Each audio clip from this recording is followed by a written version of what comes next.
Welcome to the Indian American Dialogues. I'm your host, Seetal Kalantre. I'm a law professor, an author, and founder of several clinics and centers at universities. The title of today's episodes, Should Indian Americans Lobby the US Government for the Benefit of India, exposes the diversity of the Indian community and the many challenges we face in reaching a political consensus. Recently, Member of Parliament Shashi Tharoor chastised Indian Americans for failing to aggressively lobby on behalf of India. He said that he had recently met Indian American members of Congress, and they told him that they hadn't received even one phone call from Indian Americans, given the tensions between India and the US right now. Let's hear what he said about this. If you care about the relationship with your motherland, then you also have to fight for it, speak for it, and make more of an effort to press your political representatives to stand up for India. Joining me today is Kapil Sharma, someone who's been working on the US-India relations at the highest levels for decades. Kapil has held senior government positions in the US government. He's worked also directly on Capitol Hill, and he continues to develop projects that build bridges between the two countries. He's fondly known in Washington, D.C. as Cap. So, Cap, welcome. Thank you. Thank you, Seetal. Very excited to be here with you today. So am I. So you responded almost immediately to MP Tharoor's remarks on Twitter, pointing out the many ways in which Indian Americans have actually shaped U.S. policy towards India.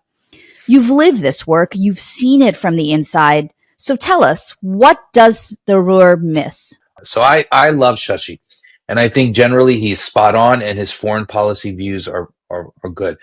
In this particular case, I think he was really off. What he did was he took the quote or an interaction from one congresswoman who is based out of Texas, who just got elected into Congress. And when they talked about the relationship with Indian Americans in the diaspora, she said that she doesn't hear that much from her constituents. Well, she's only been in Congress for 9 months, and I'm not sure what her relationship with the constituency is. I know that this congresswoman has a significant number of Indian Americans, about 20,000 Indian Americans in her district, but it takes time for a community or a diaspora to establish that relationship. So that's the first thing. And he took that one interaction with that one congresswoman and he applied it to the whole diaspora. And it made it seem like that the diaspora is not involved, and it actually made members of our diaspora sound defensive. So I took issue to that. Yeah, I think that's a great point in terms of the factual reference that Shashi Tharoor had to make his comments that Indian Americans haven't been active, coming, from a limited source, is super interesting because in fact they have, and there's so much engagement that the U.S. Indian Americans had done, particularly to the U.S.-India nuclear deal.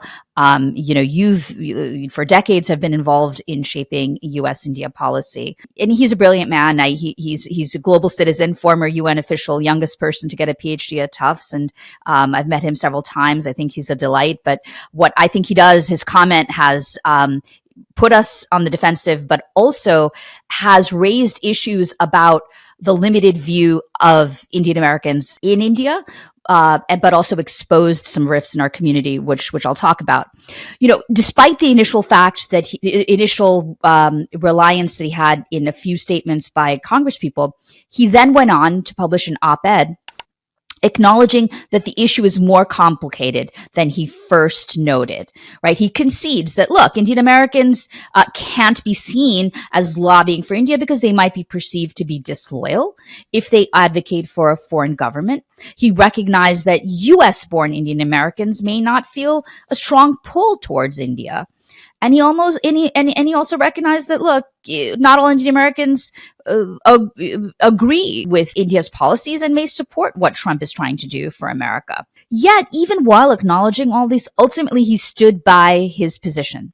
He said, he ends his op-ed with, he argues that if U.S. tariffs hurt Indian exporters, if visa fees harm Indian workers, and if sanctions complicate India's autonomy, quote, then silence is complicity. Along this lines, he also drew the comparison to the Jewish American community. As you know, their political power is intense, largely through the AIPAC, which is the American Israel Public Affairs Committee. They influence U.S. policy on Israel. And I think here's where it gets interesting, right?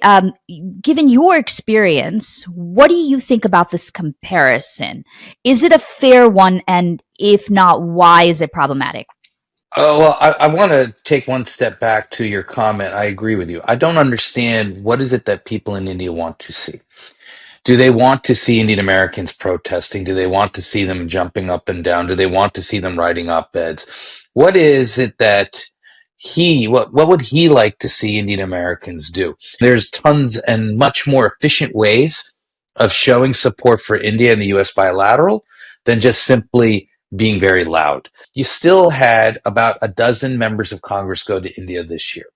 You had about four governors go to India this year. And then you had about 11 to 12 chiefs of staff of major committees in Congress go to India. These are people who are going because either for governors, their constituencies are asking them to go. They know it's important to go to India. Probably companies are investing majorly in their states. The congressmen that went, I know for a fact, have large diaspora in their constituencies. And chiefs of staff, why would chiefs of staff of congressional offices go? It's because their diaspora is probably asking them or wanting them to go. And what better way to engage and understand and learn about India than by going to India? Oh, I should add, there were 9 resolutions and hearings on India in the U.S. Congress this year. All of them were relatively positive. So it's easy for Shashi or Dr. Tharoor to make that comment. But if I look broader and if I think of the US India relationship being bigger, better, and stronger than what just Trump says, I actually think that the diaspora has been quite active and people like congressmen and governors and state legislators are responding to that. So, Kapil, what do you think about the comparison between Indian Americans and Jewish Americans vis-a-vis how we can impact foreign policy of the U.S.? Sito, it's a great question, and it's something that I've thought about a lot over the last 20 years, 25 years since I've been working on Capitol Hill. And even when I first started working in 1991 for Frank Pallone, there were conversations about how can we be more like the Jewish American lobby. I came to the conclusion that we're not comparing apples to apples. We're not even comparing apples to oranges. Maybe we're comparing peanuts to apples. And the reason being is that I don't think people within our community appreciate how engaged, both politically and civically, the Jewish community is in the United States. I'll put a simple fact to you.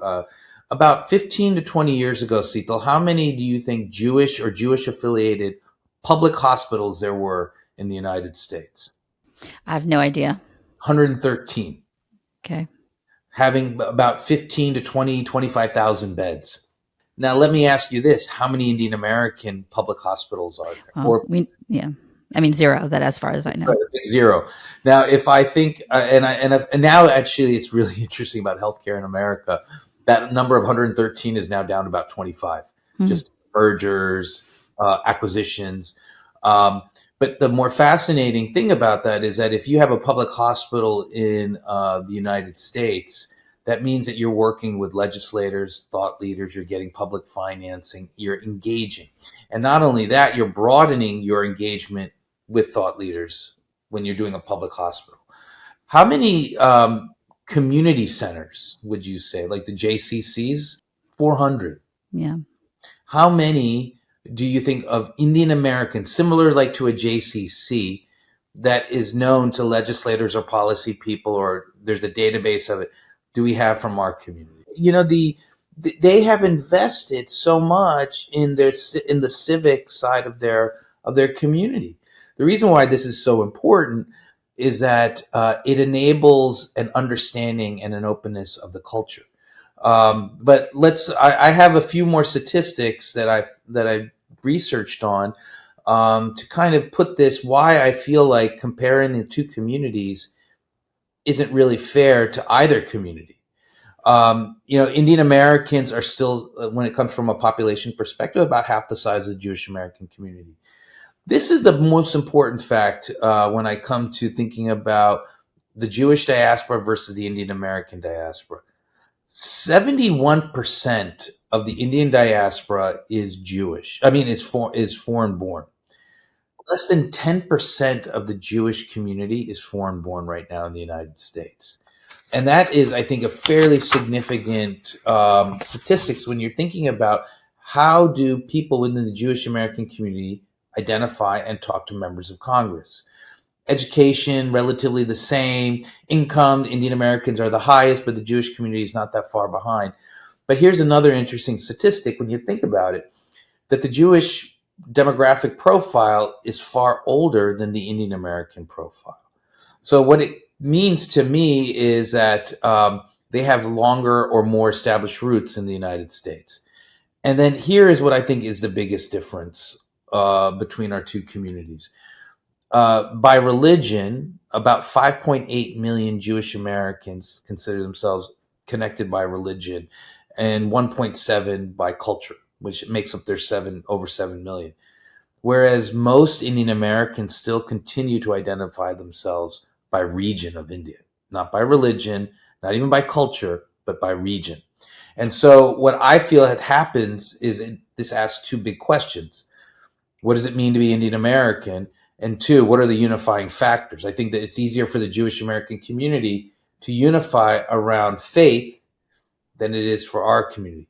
So when it comes to mobilizing or to having a voice, while the Jewish American community is very diverse, they have very diverse voices, it is still easier for them to connect politically than it is for our own community.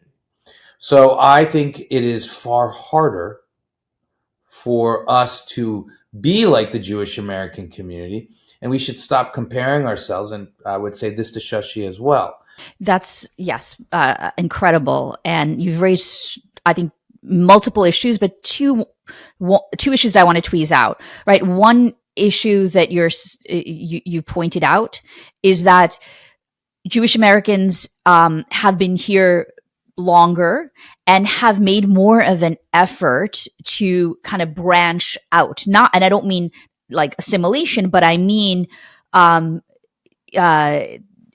doing more cultural integration, sharing themselves, probably donating more, with doing their philanthropy in America, right? So their roots are deeper into this country.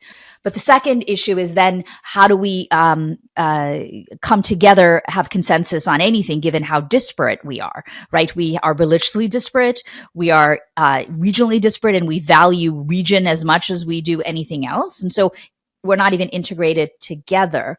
And I think that's the other issue you've raised. And the third is the interesting one about the foreign born and the domestic born, right?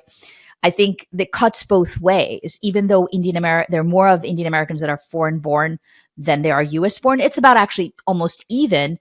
But the U.S. born Indian Americans are less likely to care about the state of India and what happens to India and the future of India. They may have cultural affiliations to it. They may love to go and eat the food and dance the dances, but perhaps aren't as motivated. It's the foreign born that are more loyal, and they want India to succeed. They feel more nationalistic towards India, whereas American born Indians are more likely to feel that this is their nation and this is their country. So multiple factors, I think. If you want to go into domestic issues as well, and talk about that, because I find that the Jewish American community also has a lot of groups that work on domestic issues and not necessarily attack each other either, right? I think there's an acknowledgement that there is different viewpoints within the Jewish community. And so what ends up happening is that for some reason, our community, our diaspora, really fights hard between the two different parties. And I think that is what leads to this confusion of what it means to be Indian American. And if we don't have somewhat of an identity politically, how are we able to advocate for issues if we ourselves can't come to a common definition? Yeah, I think, and you're raising another point, which is where the comparison breaks down, is that Jewish American community has, while they have differences of opinion, even about Israel, I think they have largely forged consensus among each other, and where we haven't.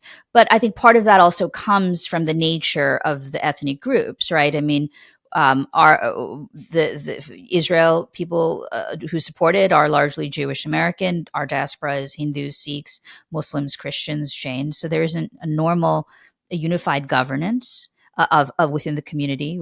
And we also are regionally biased in some ways, and so making it hard for us to come together. We're highly partisan, as you say. We are. It's changing a little bit. This election cycle became more Republican, but we tend to be Democrat and hold certain progressive values. And we don't necessarily kind of reach across the aisle and respect one another's values when they may disagree with us. So I think all of those things, when we're disunited domestically, we are not able to impact foreign policy.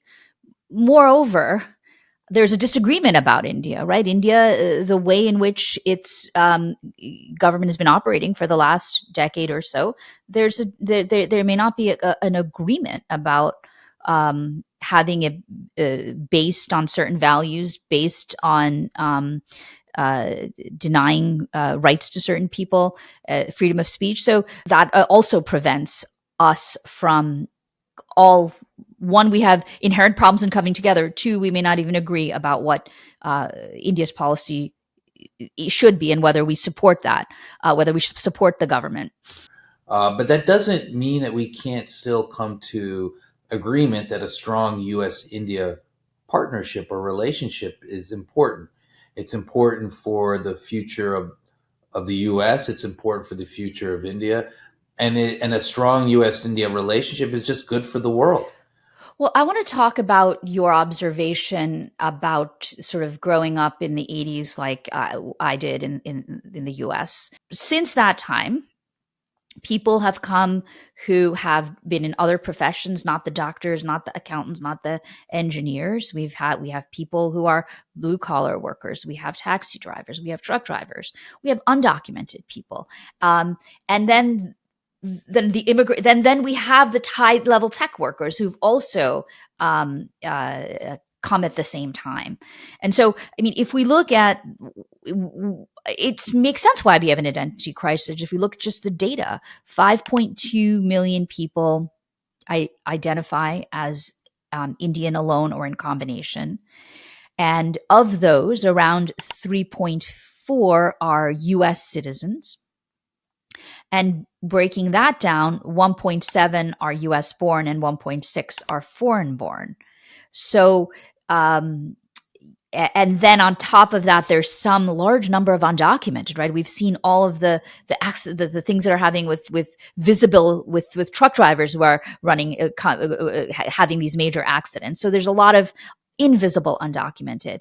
But whereas when I think we're growing up, we were ABCDs, American born confused desis, because it was our parents' generation who are from India and then us. But now there's this new foreign born people who are coming in from the tech industry who are very connected to India, right? They're super, super connected and continue to connect because of the social media, of the communication channels. So I think that's where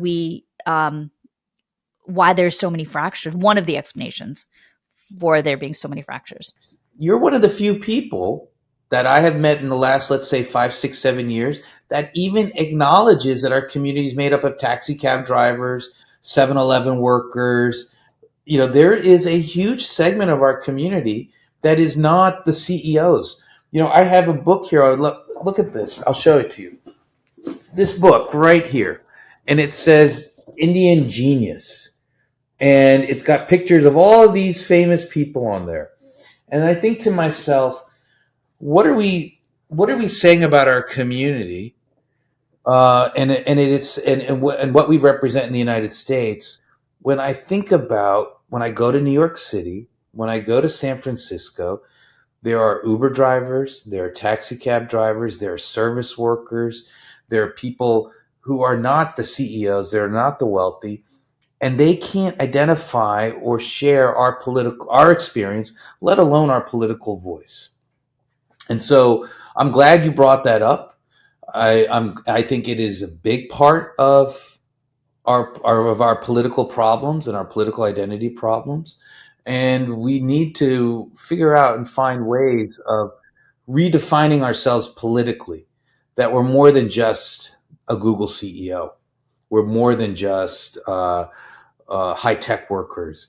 We're a very diverse community. We're in all income spectrums, all income streams, and when we say we're Indian American, we really have to broaden that definition to be as inclusive. Right now, I feel like our political definition of Indian American, is very exclusive. Agreed. There's a generational diversity. There's a documented status diversity. There's a when you came from India, even within the foreign born, there's the foreign born like my parents that came in 1972, U.S. citizen, and then there are the foreign born U.S. citizens that maybe came, 5-10 years ago, and were lucky enough to convert their green card into U.S. citizenship. So there's a lot of work to be done, and in bringing this community together.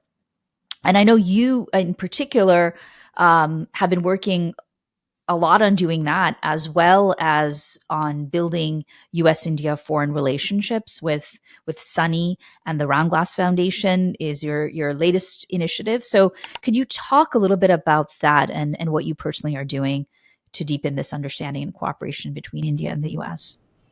Thanks, and again, I just want to reiterate. Thank you for acknowledging the disparity within our community, the diversity. Actually, that's probably a better word.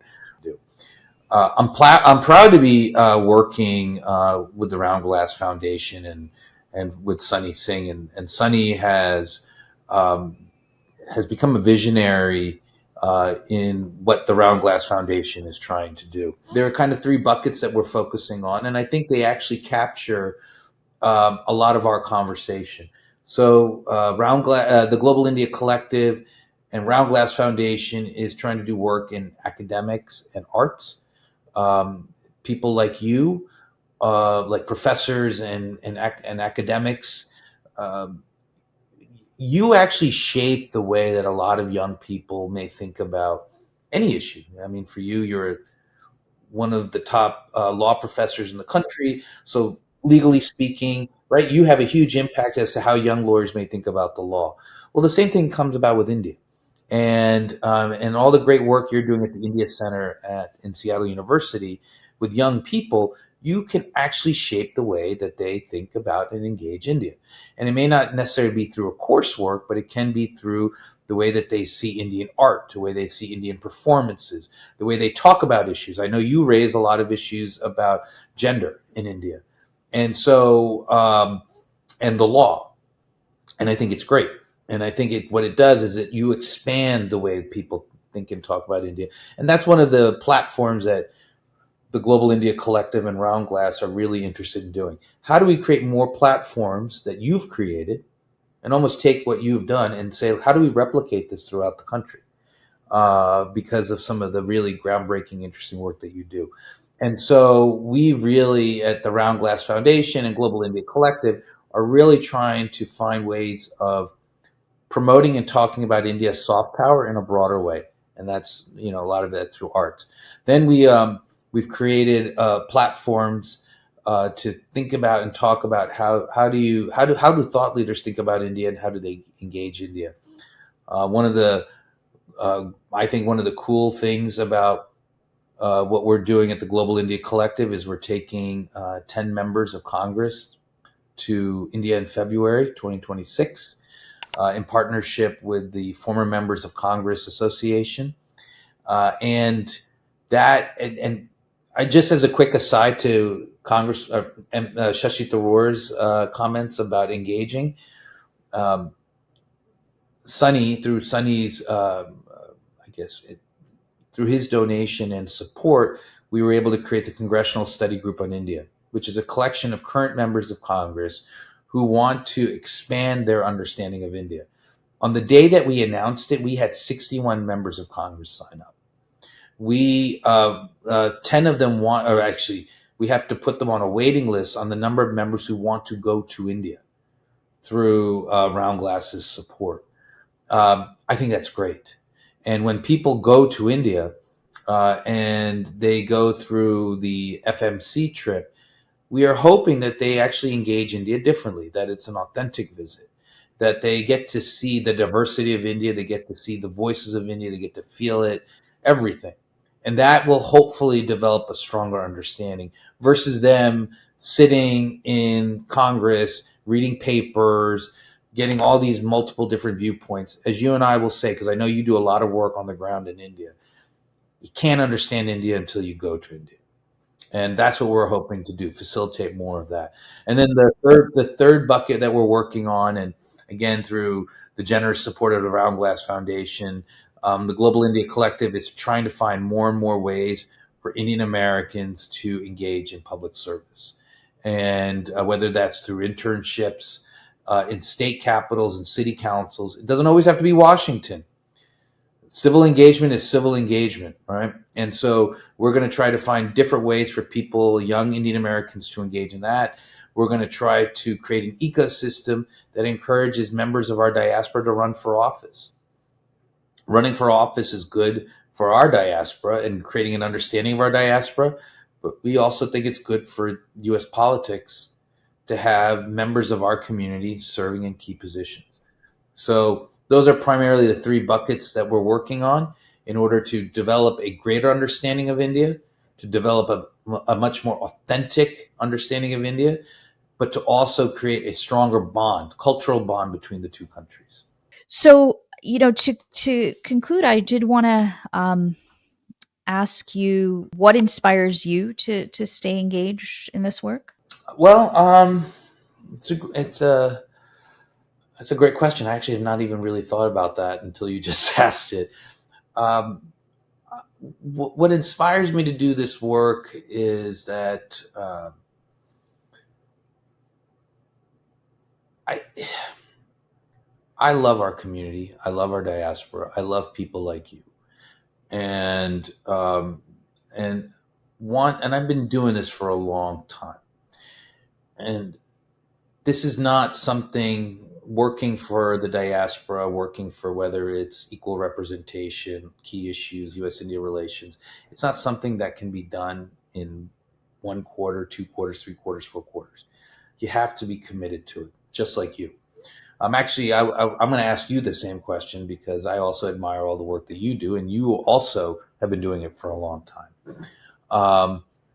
I think what drives me is really I do believe in it. I do believe in our diaspora. I do believe in what our community represents. I do believe in a strong U.S.-India relationship. I'm glad and honored to always meet people like Sunny and you and others who are also committed to it, and creating this community of advocates who are fighting in our own little ways to ensure that we are understood, that our community is understood. And I would rather have people, to be frank, have people like me, you, and Sunny define what is our diaspora versus people outside of our diaspora defining who we are, which you can have, and that tendency to happens in the United States. But I am curious, I'm a fan of your work. I'm a fan of what you do. What drives you? Well, thank you, Kapil. I appreciate your generous comments. I think that you and I are unique in certain ways, which is that we've grown up here. I was born in India. I came here when I was 4, so effectively grown up here, yet have a desire to work on issues related to India and to study India. And I think for me, what made that happen is that because of the 4 years I did spend with my grandparents, my parents left me there with them. I became very close to them. And as a result, spent many summers in a small town in the middle of India, alone, without parents, without the 1 week vacation where you get, you don't get the full picture. And so it's 3 months, and I went over the course of many summers, and I felt sort of like an anthropologist, because here I was in America eating, pizza and, tweezing my hair and, doing bad things that my parents would think are bad. And there in India, I just saw, okay, sitting on the ground, eating with my hands, eating the same food, seeing the domestic workers, seeing the culture. And I think that gave me more insights and continued to want to learn more. And I sort of saw the parallel lives of me growing up here versus what I could have been at the time, where there were fewer opportunities for women. There are more now. And then feeling the need to bridge that and try to uplift others who maybe didn't have the same opportunities. And of course, there are more opportunities for the middle class and the elites. There's still, it's a whole different world when we talk about Dalits, or when we talk about people who are less privileged. Even now, is something that I feel compelled to work on. That is actually what I love about the Global India Collective. You will not see the Global India Collective and Round Glass Foundation focus on differences. Won't do it. We're just going to focus on what brings us together. And I think if we can amplify that message, it will bring people together, and it will have side benefits that we can't even see today. So that's what gets me excited about Round Glass, is focusing on those commonalities. It's beautiful.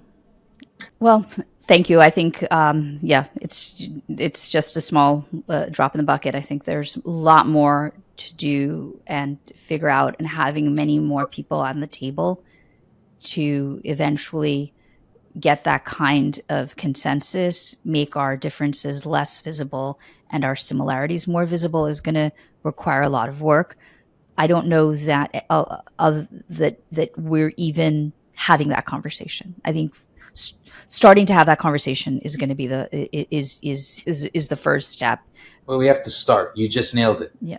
If we don't try, then there's a bunch of what ifs, and I'd rather not have the what ifs. Yeah. Great.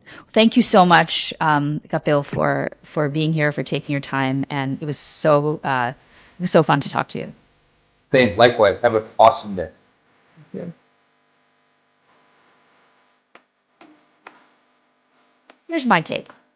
Although I don't agree with Shashi Tharoor's view that we have a moral obligation as Indian Americans to lobby on behalf of India within our government, what his view has done is it's allowed us to put the mirror on ourselves, and it's given us insight on some of the important concerns within our community. Our civic energy is spread across organizations with different missions. What we need is a coordinated, inclusive, government-neutral effort that channels our strengths, voices, and talents into meaningful visibility and influence in Washington. And I hope our listeners will start this conversation and start working towards this goal. If you enjoyed this episode of The Hyphen, please subscribe to our podcast and you'll be notified when we release future episodes. And thank you to our producers, Ashini Jagtiani and Shannon Young, as well as Social Sherpa. We appreciate the collaboration we have with the India Abroad.